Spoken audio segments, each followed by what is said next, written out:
Assalamualaikum warahmatullahi wabarakatuh. Hari ini kita lanjut lagi ya materinya tentang sistem ekskresi pada manusia.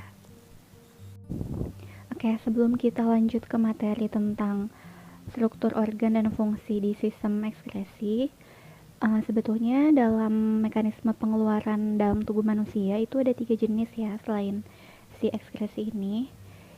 Yang pertama itu ada yang namanya sekresi, jadi depannya pakai S. Sekresi itu adalah pengeluaran zat yang masih dapat digunakan oleh tubuh kita. Contohnya kayak pengeluaran hormon, pengeluaran enzim. Kemudian yang kedua ada yang namanya defekasi. Defekasi itu adalah pengeluaran sisa pencernaan. Berarti contohnya adalah pengeluaran feses. Dan yang terakhir baru ini yaitu sistem ekskresi, yang pengertiannya itu adalah pengeluaran zat sisa metabolisme yang sudah tidak dapat digunakan lagi oleh tubuh. Nah, jadi itu perbedaannya ya di ketiga sistem pengeluaran dalam tubuh kita. Nah, selanjutnya yang akan dibahas dalam video kali ini adalah sistem ekskresi pada manusia. Dan bisa dilihat di gambar bahwa ada 4 organ yang berperan dalam sistem ekskresi ini. Yang pertama itu adalah ginjal, dan fungsinya nanti adalah untuk mengeluarkan urin. Kemudian yang kedua adalah kulit. Di sini nanti kulit akan mengeluarkan zat sisa berupa keringat. Kemudian ada paru-paru juga, yang kita tahu bahwa paru-paru itu mengeluarkan karbon dioksida dan uap air. Selanjutnya yang terakhir adalah hati. Nah, hati ini adalah organ yang nantinya akan menghasilkan pigmen warna bilirubin dan biliverdin untuk pewarnaan urin dan juga feses. Keempat organ yang tadi, meskipun hasilnya tuh beda-beda, tapi fungsinya atau tujuan organ-organ ekskresi ini adalah sama, yaitu untuk mengeluarkan zat sisa yang sudah tidak dibutuhkan lagi oleh tubuh. Kenapa? Karena jika zat sisa tadi terlalu banyak dalam tubuh seseorang, nantinya akan jadi bersifat toksik atau racun dan membahayakan kesehatan. Selain itu, fungsi sistem ekskresi juga dapat untuk mengatur suhu tubuh, kemudian untuk mengatur cairan tubuh, mengatur pH dalam tubuh, seperti itu fungsi-fungsinya. Jadi intinya sistem ekskresi ini menjaga supaya segala hal dalam tubuh kita tetap seimbang. Kita mulai pembahasannya dari organ yang pertama yaitu ginjal. Jadi kita tuh memiliki sepasang ginjal ya, yang letaknya itu ada di sebelah pinggang kita agak ke belakang. Jadi ada dua, ada ginjal kanan dan ginjal kiri, yang bentuknya tuh mirip seperti kacang merah. Ya, dan kita lihat bagian dalam atau anatomi ginjal kita seperti apa. Nah, jadi ini struktur ginjal kita bagian dalamnya. Lapisan ginjal dari bagian luar ke bagian dalam. Nah, yang pertama itu adalah korteks atau kulit ginjal yang paling luar ya. Kemudian ada medula bagian tengah atau kita sebut juga sumsum ginjal. Dan ada pelvis ginjal atau nama lainnya itu adalah rongga ginjal. Dimana ginjal ini fungsi utamanya adalah untuk penyaringan darah dan pembentukan urin. Jadi sudah terlihat ya di sini ada arteri ginjal dan vena ginjal karena memang fungsi ginjalnya itu adalah untuk penyaringan darah. Kemudian jika kita lihat lebih mendetail lagi tentang struktur ginjal, kita akan lihat bahwa ginjal kita itu disusun oleh unit struktural dan fungsional yang kecil tapi memegang peranan yang sangat-sangat penting yang disebut dengan nefron. Nah, jadi dalam ginjal kita tuh adalah kumpulan dari jutaan nefron yang bentuknya seperti ini. Kemudian untuk bagian-bagiannya di sini kita mulai dari glomerulus dan kapsul Bowman. Nah, jadi glomerulus itu adalah kumpulan dari pembuluh darah, kemudian dilapisin sama yang namanya kapsul Bowman. Nah, dua ini disebut juga dengan istilah badan Malpighi. Selanjutnya, di dalam nefron juga disusun atas banyak sekali saluran atau bahasa latinnya itu adalah tubulus. Yang pertama di sekitar sini itu namanya adalah tubulus contortus proximal atau bisa disingkat TKP. Kemudian yang kedua di sini ada lengkung Henle, bentuknya itu seperti huruf U gitu ya, dan melengkung sesuai dengan namanya. Dan di sini sekitar sini ada yang namanya tubulus contortus distal, atau tubulus distal aja, atau disingkat juga TKD bisa. Dan yang terakhir di sini adalah tubulus collectivus atau tubulus pengumpul. Dan selanjutnya kita akan mulai untuk membahas tentang mekanisme pembentukan urin yang terdiri atas 3 tahapan. Tahapan yang pertama yaitu adalah filtrasi atau penyaringan darah. Proses filtrasi ini terjadi di dalam glomerulus dan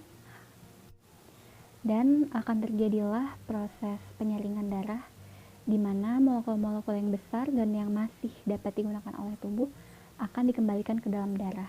Contohnya adalah sel darahnya itu sendiri, kemudian makromolekul seperti protein atau karbohidrat.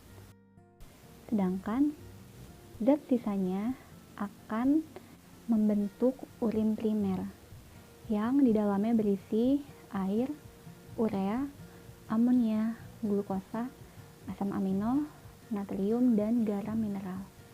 Jangan lupa proses ini terjadinya di dalam glomerulus. Selanjutnya, urin primer akan memasuki tahap yang kedua, yaitu adalah tahapan reabsorpsi, di mana proses terjadinya itu adalah di tubulus proksimal sampai lengkung Henle. Pengertian dari reabsorpsi itu sendiri adalah penyerapan kembali zat-zat yang masih dapat digunakan oleh tubuh. Contoh zat-zat yang dapat diserap lagi oleh tubuh dalam tahap ini adalah asam amino dan juga glukosa. Sedangkan hasil dari tahapan ini adalah urin sekunder. Ya, jadi urin sekunder itu kandungannya ada air, urea, amonia, natrium, dan garam mineral. Selanjutnya, urin sekunder ini akan memasuki tahapan yang ketiga. Oh iya, jangan lupa sambil dicatat ya, atau dirangkum supaya nggak lupa sama mekanismenya. Jadi yang perlu diingat itu adalah tadi letaknya di mana, apa yang diserap atau apa yang disaring, dan hasil-hasilnya tuh apa aja, itu harus wajib banget diingat. Oke? Kita lanjut lagi nih ya ke tahapan yang ketiga. Tadi di tubulus distal namanya itu adalah augmentasi, yang artinya adalah penambahan zat-zat yang berlebihan dalam tubuh kita. Contohnya kayak ion-ion yang berlebihan dalam tubuh, atau vitamin yang tidak bisa diserap oleh tubuh, atau juga contohnya sisa-sisa obat-obatan yang tidak dibutuhkan atau tidak bisa disimpan dan akhirnya akan ditambahkan dalam proses augmentasi ini, ditambahkan ke urin sekunder tadi. Sehingga hasil dari tahapan augmentasi ini adalah urin sesungguhnya. Selanjutnya, urin sesungguhnya itu akan dikumpulkan dulu di tubulus collectivus, kemudian akan dibawa ke organ selanjutnya. Nah, jadi proses yang tadi kita bahas, ketiga proses tadi, itu terjadinya di ginjal. Dan hasil akhirnya itu adalah urin sesungguhnya. Selanjutnya, urin sesungguhnya akan dibawa oleh saluran yang bernama ureter ke kantong kemih atau bahasa latinnya itu vesica urinaria untuk disimpan selama sementara. Dan kantong kemih kita itu dapat menampung hingga sekitar 400 sampai 600 ml urin. Dan selanjutnya ketika udah penuh akan dibuang melalui saluran yang namanya uretra. Nah, jadi kayak gitu ya urutan pengeluaran urin seseorang. Jangan sampai ketukar ya nama-nama salurannya. Selanjutnya di sini ada faktor yang mempengaruhi urin. Yang pertama yaitu adalah hormon ADH atau antidiuretik hormon. Ini adalah hormon yang disekresikan oleh kelenjar hipofisis dan fungsinya itu adalah untuk merangsang penyerapan air pada ginjal kita. Nah, jadi ada dua kasus. Jika dalam tubuh seseorang hormon ADH-nya tinggi atau banyak, berarti penyerapan air pada ginjalnya banyak juga ya. Sehingga hasilnya nanti urinnya akan mengandung sedikit air atau konsentrasinya lebih pekat gitu ya. Nah, kemudian kebalikannya, jika hormon ADH dalam tubuh seseorang terlalu sedikit atau kekurangan hormon ADH ya, berarti penyerapan air pada ginjalnya sedikit.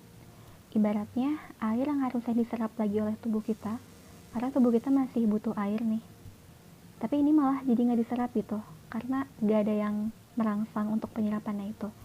Airnya di dalam urin, kandungan airnya akan terlalu banyak, sehingga konsentrasi urinnya pun jadi lebih encer karena banyak sekali airnya, dan frekuensi pengeluaran urinnya akan jadi lebih sering, atau kayak beser gitulah ya istilahnya. Nah, untuk kasus kekurangan hormon ADH ini ada nama penyakitnya, yaitu adalah diabetes insipidus. Nah, ternyata pengeluaran hormon ADH ini dapat dipengaruhi juga sama zat yang kita konsumsi dari luar. Contohnya itu kayak kopi atau kandungan kafeinnya sih lebih tepatnya. Nah, ini jadi pertanyaan ya, soal nomor 1 buat teman-teman. Gimana sih pengaruh kafein dalam kopi terhadap hormon ADH dan pengeluaran urin seseorang? Jawab ya di kolom komen dan tuliskan nama dan kelasnya. Oke? Selanjutnya yang kedua, air yang diminum, jumlah air yang diminum ya. Pasti sudah ngerasa juga deh kalau misalnya kita minum banyak air, pasti jadi lebih sering buang air kecilnya. Atau kebalikannya kalau lagi jarang minumnya, atau misalnya lagi puasa, pasti pengeluaran urinnya juga jadi lebih sedikit gitu. Dan yang ketiga, aktivitas fisik.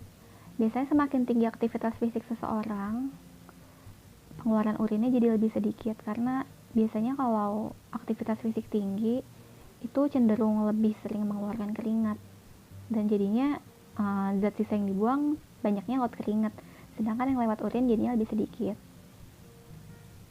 Selanjutnya itu adalah suhu. Ini juga mungkin sudah dirasakan ya oleh teman-teman, kalau lagi di suhu dingin tuh biasanya jadi lebih pengen ke toilet untuk buang air kecil ya. Karena kalau lagi di tempat yang dingin atau suhu lingkungan yang dingin itu pori-pori kulit kita akan mengecil, sehingga otomatis kita nggak akan keringetan, dan pengeluaran zat-zat sisa itu akan banyaknya lewat urin atau lewat ginjal. Dan sebaliknya, kalau kita lagi di tempat yang panas, kita udah ngeluarin banyak keringat, sehingga akan lebih sedikit untuk mengeluarkan urin atau buang air kecil, kayak gitu. Ya, jadi itu beberapa hal yang dapat mempengaruhi jumlah, konsentrasi, maupun bau pada urin seseorang. Dan untuk normalnya, bau urin itu seperti bau amonia, dan warnanya itu adalah cenderung kuning bening atau bening keemasan gitu ya. Dan ternyata urin itu bisa dijadikan indikator kesehatan atau indikator suatu penyakit. Nah, jadi satu soal lagi nih untuk teman-teman. Silakan dicari ya warna-warna pada urin selain kuning keemasan tadi, dan tandanya tuh apa. Ya, jadi itu 2 soal yang perlu teman-teman kerjakan di materi kali ini. Untuk video kali ini kita akhiri sampai di sini. Jadi sampai ke ginjal dulu ya. Dan selanjutnya akan kita lanjutkan di pembahasan Zoom nanti. Semoga materi hari ini bisa dipahami dan bermanfaat buat teman-teman semua. Assalamualaikum warahmatullahi wabarakatuh.